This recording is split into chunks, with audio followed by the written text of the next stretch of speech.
ശ്രീ ശങ്കുട്ടി ദാസ്, ഇപ്പോൾ ചോദിക്കാതെ തന്നെ RSSും CPM-ഉം തമ്മിലുണ്ടായിരുന്ന സഹകരണത്തെക്കുറിച്ച് MV ഗോവിന്ദൻ പറഞ്ഞത് നിലമ്പൂർ ലാക്കാക്കിയാണെന്നാണ് പ്രതിപക്ഷം പറയുന്നത്. ഇതിനെ BJP എങ്ങനെ കാണുന്നു, RSS എങ്ങനെ കാണുന്നു എന്നതിലും ഒരു പ്രാധാന്യമുണ്ടല്ലോ. നിങ്ങൾക്ക് ഇത്തവണ നിലമ്പൂരിൽ വിജയസാധ്യതയില്ലാത്തതുകൊണ്ട് നിങ്ങൾ ആ വോട്ട് CPM-ന് കൊടുക്കാൻ പോകുന്നു എന്നുള്ള വിമർശനം ഒരു വശത്ത് നിൽക്കുന്നു. ഇപ്പോൾ അങ്ങനെ അല്ലാതെ നിൽക്കുന്ന വോട്ടുകൾ കൂടി അങ്ങോട്ട് പോകാനുള്ള ഒരു സാഹചര്യം സൃഷ്ടിക്കാൻ വേണ്ടി അങ്ങനെ ഒരു പ്രതികരണം നടത്തുന്നു എന്നൊരു വിമർശനമുണ്ട്. ഇതിലെന്താണ് താങ്കൾക്ക് പറയാനുള്ളത്?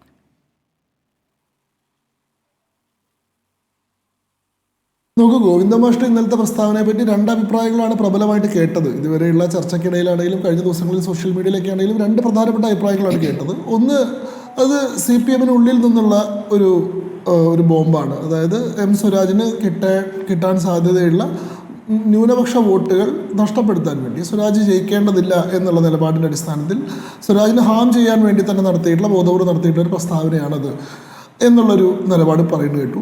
രണ്ട്, BJPക്ക് വരേണ്ടതായ എന്നാൽ BJPക്ക് ഇത്തവണ ജയസാധ്യതയില്ലെന്ന് കരുതി ആ വോട്ടുകൾ തങ്ങൾക്ക് അനുകൂലമാക്കി കിട്ടാൻ വേണ്ടിയിട്ടാണ് എന്നും പറയുന്നുണ്ട്. ഇത് രണ്ടാണെങ്കിലും ഈ പറഞ്ഞ കാര്യം ചരിത്രപരമായി ശരിയാണോ എന്നതാണ് ചോദ്യമെങ്കിൽ RSSും CPI-ഉം തമ്മിൽ അങ്ങനെ ചരിത്രപരമായി ഒരു തെരഞ്ഞെടുപ്പ് സമയത്ത് ഒരു സഖ്യമോ ധാരണയോ ഉണ്ടാക്കിയിട്ടില്ല എന്നുള്ളതാണ് യാഥാർത്ഥ്യം. അടിയന്തരാവസ്ഥ കാലത്ത് ഉണ്ടായിട്ടുള്ള സഖ്യം ഈ പറഞ്ഞതുപോലെ അവിടെ ജനസംഘവും CPI-ഉം തമ്മിൽ എന്തെങ്കിലും തരത്തിലുള്ള ഒരു കോമൺ മിനിമം പ്രോഗ്രാമിൽ ഏർപ്പെടുകയോ ആശയപരമായിട്ടുള്ളൊരു ഐക്യം ഉണ്ടാവുകയോ ഒന്നിച്ചു നീങ്ങാനുള്ള ഒരു പദ്ധതി രൂപീകരിക്കുകയോ ഒന്നും ചെയ്തിട്ടില്ല. ജനതാ പാർട്ടി എന്ന് പറയുന്നത് 6 പാർട്ടികൾ കൂടി ചേർന്നിട്ടുണ്ടായിട്ടുള്ള ഒരു അലയൻസാണ്. അടിയന്തരാവസ്ഥയ്ക്കെതിരെ ഇന്ദിരാഗാന്ധി നയിച്ചിരുന്ന ഇന്ത്യൻ നാഷണൽ കോൺഗ്രസ് 6-നെതിരെ അന്നത്തെ ഡെമോക്രസി വേഴ്സസ് എമർജൻസി എന്ന് പറയുന്ന ഒരു മുദ്രാവാക്യത്തിൽ ഡെമോക്രസിക്ക് ഒപ്പം നിന്നിട്ടുള്ളവരെല്ലാവരും കൂടി ഉണ്ടാക്കിയതിട്ടുള്ളതാണ്. അതിൽ ആദ്യം 1975 നമ്മുടെ ജയപ്രകാശ് നാരായണന്റെ നേതൃത്വത്തിൽ ഉണ്ടാകുന്ന ജനതാ മോർച്ചയാണ് അതിൽ ആദ്യം ഉണ്ടാകുന്നത്. അതിനുശേഷം 1969 ഇന്ദിരാഗാന്ധിയോട് പിരിഞ്ഞു വന്നിട്ടുള്ള കോൺഗ്രസിൻ്റെ ഒരു സെക്ഷൻ, കോൺഗ്രസ് Oയും കോൺഗ്രസ് Rുമായി പിരിഞ്ഞ സമയത്ത് കോൺഗ്രസ് Oയുടെ നേതാവ് മൊറാർജി ദേശായി, അവർ അതേപോലെ തന്നെ ഭാരതീയ ജനസംഘം അന്ന് വാജ്പേയിയും അദ്വാനിയും കൂടി നയിക്കുന്ന ഭാരതീയ ജനസംഘമുണ്ട്, അന്ന് ചൗധരി ചരൺ സിംഗിൻ്റെ നേതൃത്വത്തിലുള്ള ഭാരതീയ ലോക് ദളുണ്ട്, രാജ്നാരായണും ജോർജ് ഫെർണാണ്ടസും നയിച്ചിരുന്ന സോഷ്യലിസ്റ്റ് പാർട്ടിയുണ്ട്, അതേപോലെ തന്നെ ജഗ്ജീവൻ റാമിൻ്റെ കോൺഗ്രസിലെ മുതിർന്ന നേതാവായിരുന്ന ദളിത് വിഭാഗത്തിന് മേലെ വലിയ സ്വാധീനം ഉണ്ടായിരുന്ന ജഗ്ജീവൻ റാം ഉണ്ടാക്കിയിട്ടുള്ള കോൺഗ്രസ് ഫോർ ഡെമോക്രസി. ഇന്നിവരെല്ലാവരും കൂടി ചേർന്നിട്ടാണ് ഈ ജനതാ പാർട്ടി ഉണ്ടാക്കുന്നത്. ഈ കോൺഗ്രസ് ഫോർ ഡെമോക്രസി മാത്രം ഈ ജനതാ പാർട്ടിയുടെ ഉള്ളിൽ ലയിക്കുന്നില്ല, അവർ പുറത്ത് വ്യത്യസ്തമായിട്ടുള്ള ഒരു ഐഡന്റിറ്റി നിലനിർത്തിക്കൊണ്ട് മറ്റൊരു പാർട്ടിയായി തന്നെ നിൽക്കുകയാണ്. അതേസമയത്ത് ബാക്കി എല്ലാവരും കൂടി ലയിച്ചു. അങ്ങനെ ലയിക്കുമ്പോൾ ഇത് വ്യത്യസ്തമായിട്ടുള്ള പ്രത്യയശാസ്ത്രങ്ങളും വ്യത്യസ്തമായിട്ടുള്ള ആശയധാരകളും പേറുന്ന പാർട്ടികളാണ്. ഇവർ തമ്മിൽ ആശയപരമായിട്ട് യാതൊരു ഒരു താരതമ്യം സാധ്യമല്ല. ഇപ്പം ഇന്ത്യൻ നാഷണൽ കോൺഗ്രസ് മൊറാർജി ദേശായിയുടെ പാർട്ടി എന്ന് പറഞ്ഞാൽ കൺസർവേറ്റീവാണ്. അതേസമയത്ത് JP നയിക്കുന്ന ജനതാ മോർച്ച എന്ന് പറയുന്ന പാർട്ടി റവല്യൂഷണറി സ്വഭാവമുള്ളതാണ്. അതേസമയത്ത് ഭാരതീയ ജനസംഘം എന്ന് പറയുന്നത് നാഷണലിസ്റ്റാണ്, ഹിന്ദു നാഷണലിസ്റ്റാണ്. അതേസമയത്ത് ലോക്ദൾ എന്ന് പറയുന്ന ചരൺ സിംഗിൻ്റെ പാർട്ടിയാണെങ്കിൽ ലെഫ്റ്റ് ലിബറലാണ്, അത് ഒരു ലെഫ്റ്റ് സോഷ്യലിസ്റ്റാണ് എന്ന് വേണമെങ്കിൽ പറയാവുന്ന പാർട്ടിയാണ്. അതേസമയത്ത് എക്സ്ട്രീം സോഷ്യലിസ്റ്റാണ് രാജ്നാരായണനും ജോർജ് ഫെർണാണ്ടസും നയിക്കുന്ന സോഷ്യലിസ്റ്റ് പാർട്ടി. അതേസമയത്ത് കോൺഗ്രസ് ഫോർ ഡെമോക്രസി എന്ന് പറയുന്ന പാർട്ടി ദളിത് പക്ഷത്ത് നിൽക്കുന്ന, ഡൗൺ ട്രോഡൺ ആയിട്ടുള്ള ആളുകളുടെ പക്ഷത്ത് നിൽക്കുന്ന മാർജിനലൈസ്ഡ് വിഭാഗങ്ങളെ റെപ്രസെൻറ്റ് ചെയ്യുന്ന പാർട്ടികളാണ്.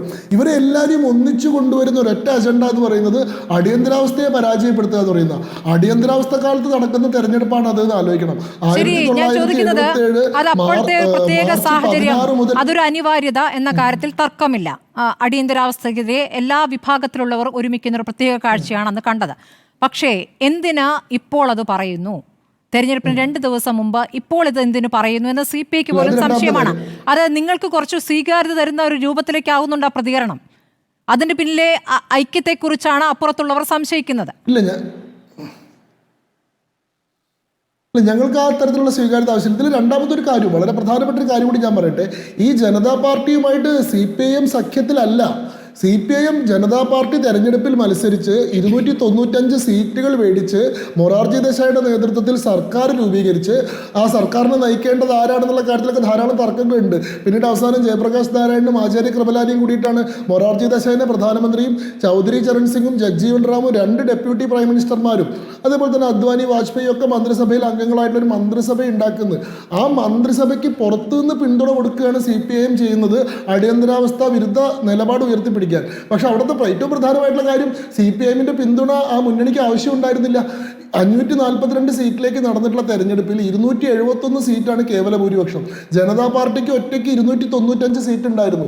22 സീറ്റുള്ള CPM-ൻ്റെയോ അല്ലെങ്കിൽ 7 സീറ്റുള്ള CPI-യുടെയോ 4 സീറ്റുള്ള RSPയുടെയോ 3 സീറ്റുള്ള ഈ പറയുന്ന ഫോർവേഡ് ബ്ലോക്കിൻ്റെയോ പിന്തുണ ഇല്ലാതെ ഒറ്റയ്ക്ക് ഭരിക്കാനുള്ള കംഫർട്ടബിൾ മെജോറിറ്റി അവർക്കുണ്ടായിരുന്നു. പിന്നീട് ഈ ജനതാ പാർട്ടി ഇതിൻ്റെ ഉള്ളിലുള്ള ഇൻഫൈറ്റിംഗ് കാരണമാണ് തകരുന്നത്, അതല്ലാണ്ട് മറ്റ് കാരണങ്ങൾ കൊണ്ടൊന്നല്ല. രാജ്നാരായണന് തനിക്ക് സ്ഥാനം കിട്ടിയില്ല. ഇന്ദിരാഗാന്ധിനെ അന്ന് റായ്ബറേലിയിൽ പരാജയപ്പെടുത്തുന്ന രാജ്നാരായണനാണ്. രാജ്നാരായണന്റെ കേസിലാണ് ഇന്ദിരാഗാന്ധിയുടെ തെരഞ്ഞെടുപ്പ് തന്നെ അസാധുവായി പ്രഖ്യാപിക്കുന്നത്. തനിക്ക് അർഹിക്കുന്ന സ്ഥാനം കിട്ടിയില്ല എന്നുള്ളതിൻ്റെ പേരിൽ രാജ്നാരായൺ വേറെ പാർട്ടി ഉണ്ടാക്കുന്നു. അതേസമയം ചൗധരി ചരൺ സിംഗ് രാജിവെക്കുന്നു, തനിക്ക് അർഹമായിട്ടുള്ള പ്രാതിനിധ്യം കിട്ടിയിട്ടില്ല എന്ന് പറഞ്ഞിട്ട്. ജനസംഘത്തിന്റെ നേതാക്കന്മാരാണെങ്കിൽ ഈ പറയുന്ന ട്വിൻ മെമ്പർഷിപ്പ് ഇഷ്യൂവിന്റെ പേരിൽ പാർട്ടിയിൽ നിന്ന് പോകുന്നു. ശങ്കുട്ടിദാസ്, ഇപ്പോൾ RSS വിരുദ്ധ പോരാട്ടം ഏറ്റവും ശക്തമായി നടത്തുന്നത് CPM ആണ് എന്നുള്ളത് CPM പല ഘട്ടങ്ങളായി പറഞ്ഞിട്ടുള്ള കാര്യമാണ്. പക്ഷേ അങ്ങനെ പോരാട്ടം നടത്തുന്നെന്ന് പറയുമ്പോഴും കഴിഞ്ഞ കുറച്ചു കാലങ്ങളായി വിമർശനം എന്താണ് വരാത്തത്, വിമർശിക്കേണ്ട സമയത്ത് എന്താണ് വിമർശനം വരാത്തത് എന്ന് CPM നേതാക്കളോട് സംശയത്തോടു കൂടി പലപ്പോഴും ചോദിച്ചിട്ടുണ്ട്. അപ്പോഴൊന്നും ചില പ്രതികരണങ്ങളിൽ ചില വിഷയങ്ങൾ ഉണ്ടായിട്ടില്ല. PV അൻവറിന്റെ രാജി പോലും അങ്ങനെ ഒരു ഘട്ടത്തിലാണല്ലോ. ഇപ്പോൾ നിങ്ങൾക്ക് CPM-ന്റെ ഒരു തരത്തിലുള്ള വിമർശനങ്ങൾ നേരിടേണ്ടി വരുന്നില്ല എന്നൊരു വിലയിരുത്തൽ നിങ്ങളും നടത്തുകയാണ്. ഞങ്ങൾ അങ്ങനെ ഒരു വിലയിരുത്തൽ നടത്തിയിട്ടില്ല. CPM നിരന്തരമായി ഞങ്ങളെ വിമർശിക്കുകയും ഞങ്ങളെ ആക്രമിക്കുകയും കായികമായി പോലും ഞങ്ങളുടെ കേഡർമാരെ ഉന്മൂലനം ചെയ്യുകയും ഒക്കെ ചെയ്തുകൊണ്ടിരിക്കുന്ന ഒരു പ്രസ്ഥാനമാണ്. ഈ പിണറായി വിജയന്റെ ഗവൺമെന്റ് വന്നതിന് ശേഷം ഞങ്ങളുടെ എത്ര സ്വയംസേവകരാണെങ്കിലും BJP-യുടെ പ്രവർത്തകരാണെങ്കിലും കൊല്ലപ്പെട്ടിട്ടുണ്ട്. നിരന്തരമായിട്ട് ഗ്രൗണ്ടിൽ തന്നെ CPM-ഉമായിട്ട് ഏറ്റുമുട്ടി അതിജീവനത്തിന് വേണ്ടി ഓർമ്മിപ്പിക്കുന്നുണ്ട്. പക്ഷേ ഈ നിലമ്പൂർ ഉപതെരഞ്ഞെടുപ്പിന് തൊട്ട് മുൻപേ എന്തിനീ പ്രതികരണം നടത്തി എന്നുള്ളതായിരുന്നു എൻ്റെ ചോദ്യം. ശ്രീ ജോർജ് പൊടിപാറ, ഇപ്പോൾ എന്തിനാണ് MV ഗോവിന്ദൻ ഇങ്ങനെ ഒരു ചോദ്യത്തിന് ഞാൻ രണ്ട് കാര്യങ്ങളാണ് പറഞ്ഞത്. ശരി, പറഞ്ഞോളൂ പൂർത്തിയാക്കോളൂ. ഞാൻ രണ്ട് കാര്യങ്ങളാണ് പറഞ്ഞത്. ഒന്ന് ഞാൻ പറഞ്ഞല്ലോ, ഇതിൽ പൊതുവിൽ പറഞ്ഞു കേട്ടോ, ഇതൊന്നും ആധികാരികമായി സ്ഥിരീകരിച്ച് പറയാൻ എനിക്ക് സാധിക്കില്ല, മറ്റൊരു പാർട്ടിക്കുള്ള കാര്യമാണ്. പക്ഷേ M സ്വരാജ് ജയിക്കേണ്ടതില്ല എന്നൊരു പ്രബലമായിട്ടുള്ള പക്ഷം CPM-നുള്ളിലുണ്ട്. M സ്വരാജ് ജയിച്ചു വന്നാൽ സംസ്ഥാന സെക്രട്ടേറിയറ്റ് അംഗം കൂടി ആയതുകൊണ്ട് അദ്ദേഹത്തിന് മന്ത്രിസ്ഥാനത്തിലേക്ക് ക്ലെയിം ഉണ്ടാവും.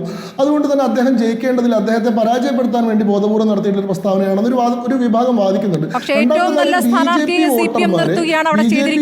അല്ലെങ്കിൽ രാഷ്ട്രീയ പോരാട്ടമായി കണ്ടതുകൊണ്ടാണല്ലോ CPM സംസ്ഥാന സെക്രട്ടേറിയറ്റിലെ ഒരു അംഗത്തെ തന്നെ അപൂർവമായി നിർത്തുന്ന ഒരു സാഹചര്യം. അല്ല, അത് അവിടുത്തെ പിന്നീടുണ്ടായിട്ടുള്ള പൊളിറ്റിക്കൽ കമ്പൽഷൻ കൊണ്ടും പലതരത്തിലുള്ള പരിഹാസങ്ങൾ കൊണ്ടും സ്വീകാരനായിട്ടുള്ള ഒരു പൊതുസ്വതന്ത്രനെ കണ്ടെത്താൻ കഴിയാതെ വന്നത് കൊണ്ടും ഒക്കെ അവസാനം എടുത്തിട്ടുണ്ട്. നിങ്ങൾക്ക് പാർട്ടിയുടെ ഒരു സ്ഥാനാർത്ഥി ഉണ്ടായില്ല എന്നുള്ളതുകൊണ്ട് അല്ല, ഞങ്ങളുടെ സ്ഥാനാർത്ഥി താമര ചിഹ്നത്തിലാണല്ലോ മത്സരിക്കുന്നത്. BJP അതിന് തൊട്ട് മുൻപത്തെ മാസം വരെ മറ്റൊരു പാർട്ടിയിൽ ഉണ്ടായിരുന്ന ആളാണല്ലോ. അല്ല, നോക്കൂ, ഇവിടെ ഞങ്ങളുടെ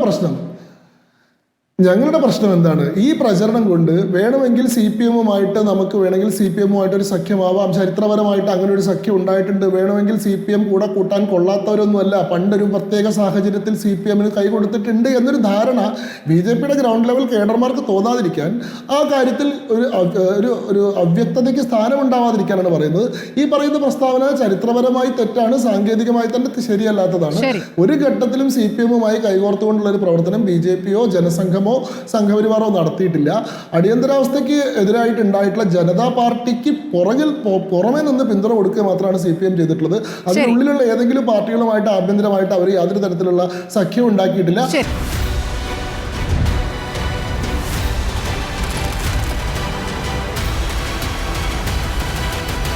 ഡിബേറ്റ് വിത്ത് സ്മൃതി പരുത്തിക്കാട്.